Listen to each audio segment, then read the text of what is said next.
Hey everybody, this is Jonathan Washburn, hashtag the Dean of Mortgages. Thank you so much for joining me in school today. This week, I'm actually going to be doing a series of videos for some of my very favorite people here on earth, students. And actually, I'm going to bring in one of my Nick Mastropietro. He is going to join me today while we do this first session of school. Nick, I think you're coming on right now. Nick, are you there? Can you hear me? Hey, what's going on? Hey man, how you doing? How's the sound? I'm doing good. I'm doing good. I can hear you. Can you hear me good? Good, good.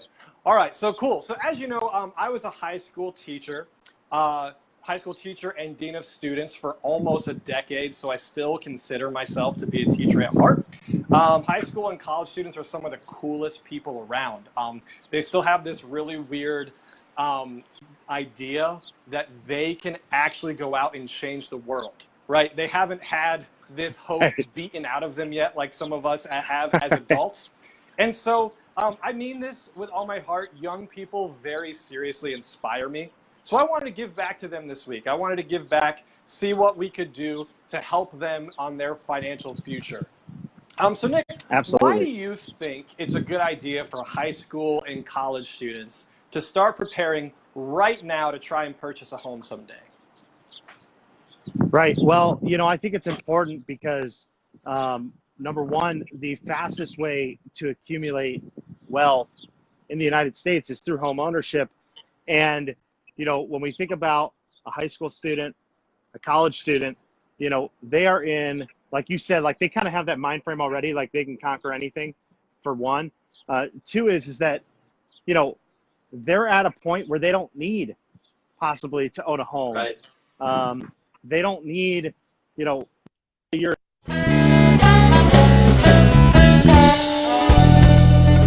Technical difficulties. Nick is talking about how it's very easy to, when you're in high school, when you're in college, to kind of just like kick the can down the road and think, all of this stuff that's going to be coming at a later point, that's way down the road. And here's what sometimes happens. Because you think that this is so far down the road, you make mistakes right now at this point in your life that actually sometimes keep you from being able to purchase a home a little bit later. I think Nick is trying to get back on. Let's see if I can add Nick again. Excuse us for our technical difficulties. Let's see. Adding Nick back. All right. So like I said, Nick and I talk to people every single day that they want to buy a house right now.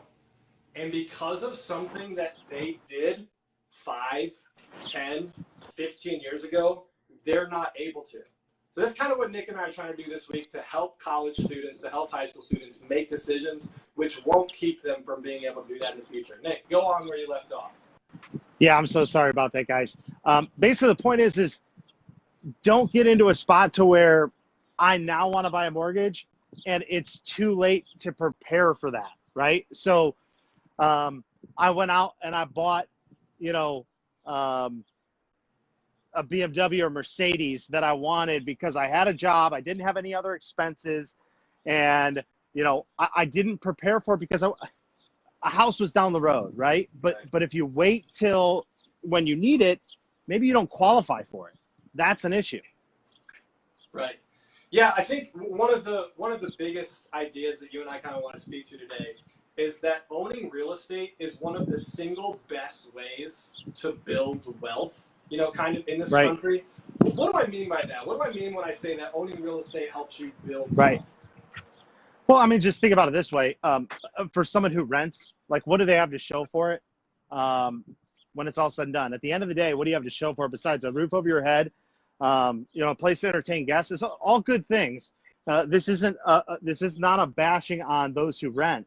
But when you talk about gaining wealth, I mean, just like someone invests into a 401k and we hope that 401k appreciates over time and it's worth more than where we started, the same thing when you buy and you invest in real estate, right? Because you have an appreciating asset, hopefully, that maybe you bought your first home for $100,000 and, you know, now you've paid it down to 60,000 and now it's worth 130,000 several years later. Right. That's a certain possibility. And so when we talk about gaining wealth, I mean, I've seen it. I've seen people in the course of 4 years earn 4 times their income just within buying a home and selling it.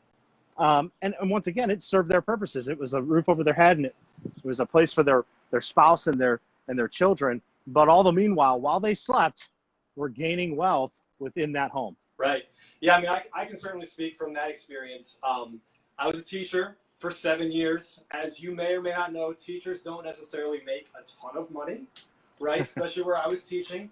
But Right. I was able to purchase Right. a home which appreciated quite a bit in only 5 years. And that put my family and I in a really good position to be actually able to move from the beautiful city of Charleston, South Carolina, all the way up here to Monroe, Ohio, so my wife could be next to her family. So, hey, it's not, I mean, no, it's worked out pretty good for us. Nick, one of the biggest roadblocks I often see for people, for young people especially, when they want to purchase a home, is a down payment, right? I talk to people all the time. They're young. They've got great income. You know, they've got an awesome job. They might even have decent credit, and we'll talk about credit tomorrow. But when I ask them, hey, what do you have for a down payment? You know, it's crickets. So a lot of times they'll say like, hey, John, aren't there down payment assistance programs out there? Or, hey, I'm a first-time home buyer. Don't I get a down payment for free or something like that? What would you say to speak to these down payment assistance programs? And what would you think is some good advice for people like students, like 17-year-olds? They just got their first job, or 20-year-olds, they're working in the summers, paying for college. What are some good pieces of advice for them that they could use as far as the down payment goes? Okay, so first and foremost, it depends, right? It depends on each person's situation, what might be best for them in regards to a down payment. Back in the day, you used to have to put 20% down, right? How many of our clients are putting 20% down? Not the majority, I'll tell you that, right? But why is that? And I've recently talked with people that have 20% down, and you know, the thought might be you have 20% down, put 20% down, avoid private mortgage insurance. That's the best way to go. It might not be, and it might be dependent on that particular person's situation. Maybe that particular person has the 20% down, but only has maybe a few grand left over after that, or maybe nothing.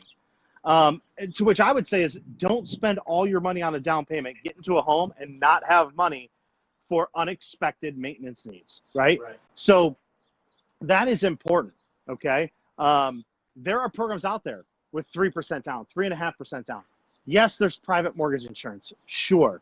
But the private mortgage insurance is the vehicle in which it allows you to put down less than 20%, okay? So private mortgage insurance in and of itself is not bad. Certainly it maybe increases your payment, but it also allows you to put less than 20% down.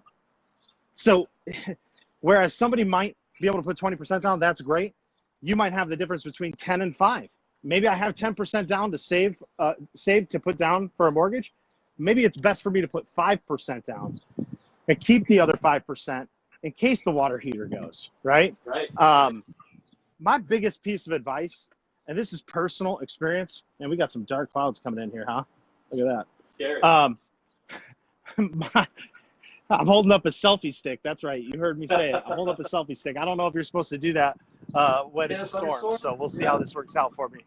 But listen, my biggest piece of advice to those students in high school or college may sound simple, but it's simply the teeter-totter between your savings and your debt, right? Don't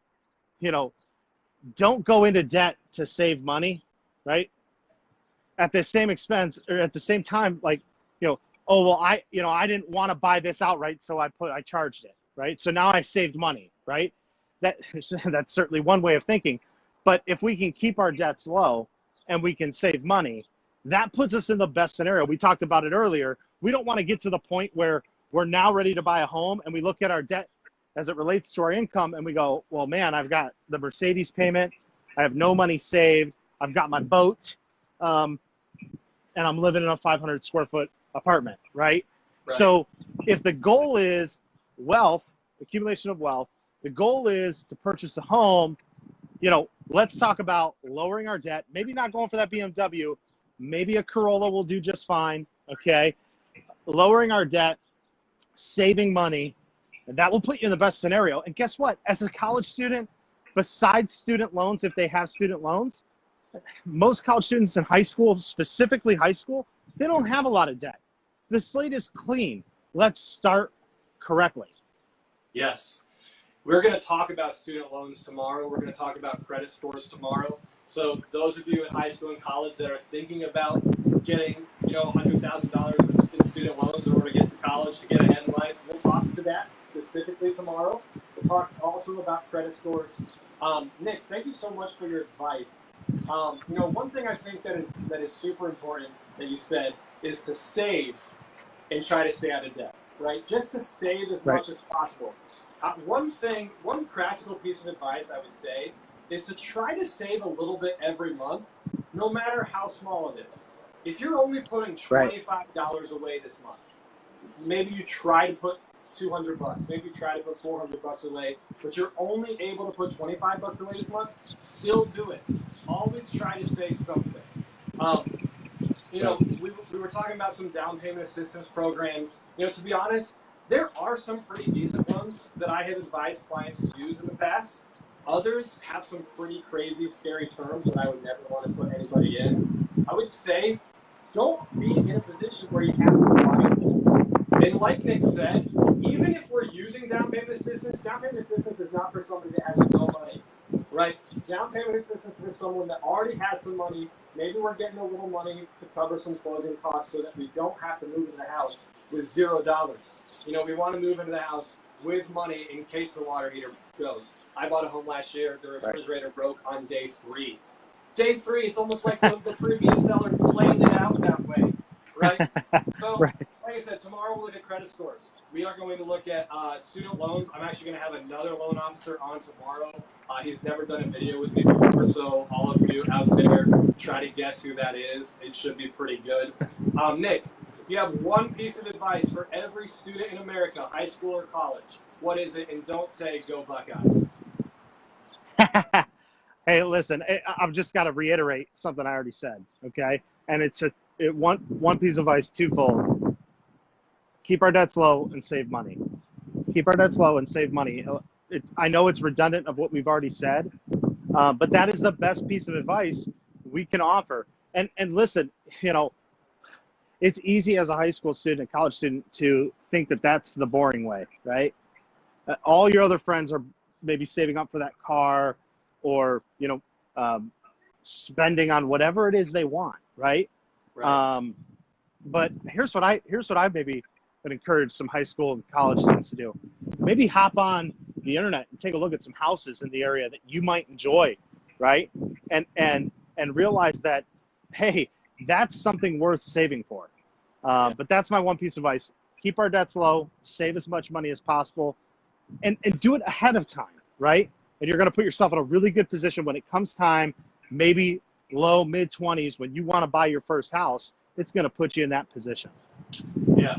A lot of people might be thinking, but Nick, I need that BMW so that I can pick up the girl because she thinks it's awesome. Right. To which I'd say, hey, if you pick her up in a Corolla, but you have an awesome home to take her back to, that's much better than the BMW. Am I right? Right. Listen, you don't want to ask anyone to marry you and live in your car with you, okay? Right. You got to have a place to live. That's right. Hey, Nick, thank you so much for joining. You were awesome. Everyone out there, this is Jonathan Washburn, # the Dean of Students. Thank you so much for joining. Join us back tomorrow as we talk about credit scores and student loans. School is